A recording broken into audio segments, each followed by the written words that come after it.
આજે અષાઢી બીજના પાવન પર્વ પર ઇલેક્ટ્રોનિક અને પ્રિન્ટ મીડિયા દ્વારા સતત 14મા વર્ષે સત્યનારાયણની કથા અને સેવા કાર્યોનું આયોજન કરવામાં આવ્યું છે। આજરોજ સંસ્કારી નગરી વડોદરામાં ભગવાન શ્રી જગન્નાથજી, ભાઈ બલભદ્ર અને બહેન સુભદ્રાજીની પવિત્ર રથયાત્રાના પાવન પ્રસંગે સમગ્ર શહેરમાં ભક્તિમય માહોલ છવાયો છે।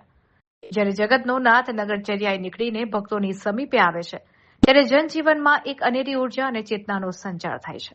આ મંગલ અવસરે વડોદરાના ઇલેક્ટ્રોનિક અને પ્રિન્ટ મીડિયાના પત્રકાર મિત્રો દ્વારા દર વર્ષની જેમ આ વર્ષે પણ અલૌકિક અને પ્રેરણાદાયી કાર્યક્રમોનું સુંદર આયોજન કરવામાં આવ્યું છે। છેલ્લા સતત 14 વર્ષથી ચાલી આવતી ભવ્ય પરંપરાને જાળવી રાખીને પત્રકાર મિત્રો દ્વારા સત્યનારાયણ દેવની પવિત્ર કથાનું આયોજન કરવામાં આવ્યું હતું। આ ધાર્મિક મહોત્સવમાં વડોદરાના મીડિયા જગતના મોટી સંખ્યામાં પત્રકારો અને પ્રતિનિધિઓ શ્રદ્ધાપૂર્વક જોડાયા હતા।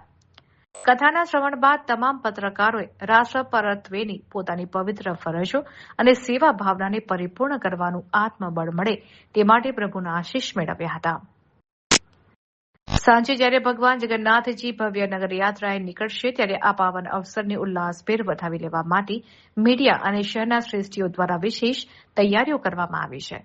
રથયાત્રાના રૂટ પર જોડાનારા હજારો ભાવિક ભક્તોની સુવિધા માટે પત્રકાર એકતા અને સ્થાનિક મંડળો દ્વારા ઠંડી છાશ તેમજ પીવાના પાણીના વિતરણની સુંદર વ્યવસ્થા કરવામાં આવી છે। આ સાથે જ શહેરના અગ્રણી શ્રેષ્ઠીઓ દ્વારા ભગવાન શ્રી જગન્નાથજીની રથયાત્રાનું વડોદરાની પરંપરા મુજબ ભવ્યાતિભવ્ય સ્વાગત કરવામાં આવશે। ધર્મ, રાષ્ટ્રભાવના અને જનસેવાના ત્રિવેણી સંગમ સમાન આ આયોજનને સમગ્ર નગરીને ભક્તિના રંગે રંગી દીધી છે। જય જગન્નાથ। આજે ભગવાન જગન્નાથજી જ્યારે નગરયાત્રા નીકળે છે, ભક્તોને સામેથી જ્યારે દર્શન આપવા નીકળે છે, ત્યારે અનેરો માહોલ વડોદરામાં સર્જાય છે।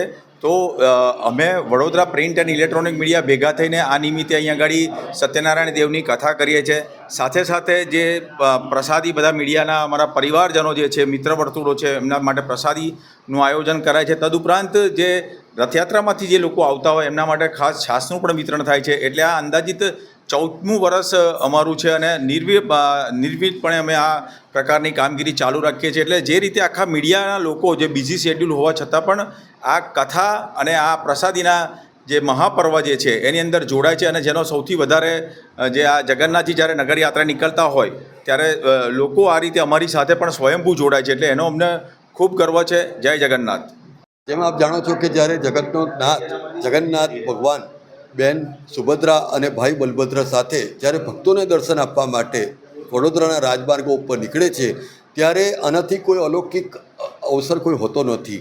ત્યારે વડોદરા મીડિયા જે લોકતંત્રની ચોથી જાગીર છે અને સમગ્ર વર્ષ દરમિયાન જે સમાજ સેવામાં રત રહે છે, તો અમે પણ અષાઢી બીજના આ પવિત્ર દિવસે ભગવાન શ્રી સત્યનારાયણ દેવની કથા તેમજ જ્યારે ભવ્યાતિ ભવ્ય રથયાત્રા નીકળશે ત્યારે એમાં જોડાનાર સર્વે ભક્તોનું એક અનેરું સ્વાગત કરીએ છીએ। લગભગ 14 વર્ષથી અમે આ સતત કામ કરી રહ્યા છીએ। એ પાછળનો મુખ્ય ઉદ્દેશ પણ એ છે કે જ્યારે આ સત્કાર્યની અંદર જ્યારે મીડિયા સાથે જોડાય તો મીડિયા સમગ્ર વર્ષ દરમિયાન જે રીતે પોતાનું કાર્યનું નિર્વહન કરીને જે સમાજ સેવા કરે છે, એ માટે અમને સતત પ્રભુ શક્તિ અને મનોબળ ટકાવી રાખે એવી આશા સાથે જ અમે આ કાર્ય કરીએ છીએ। અને આગામી દિવસોમાં પણ ભગવાન શ્રી જગન્નાથજીની મહેર સર્વે રાષ્ટ્રવાસીઓ ઉપર વરસતી રહે એવી શુભકામનાઓ છે।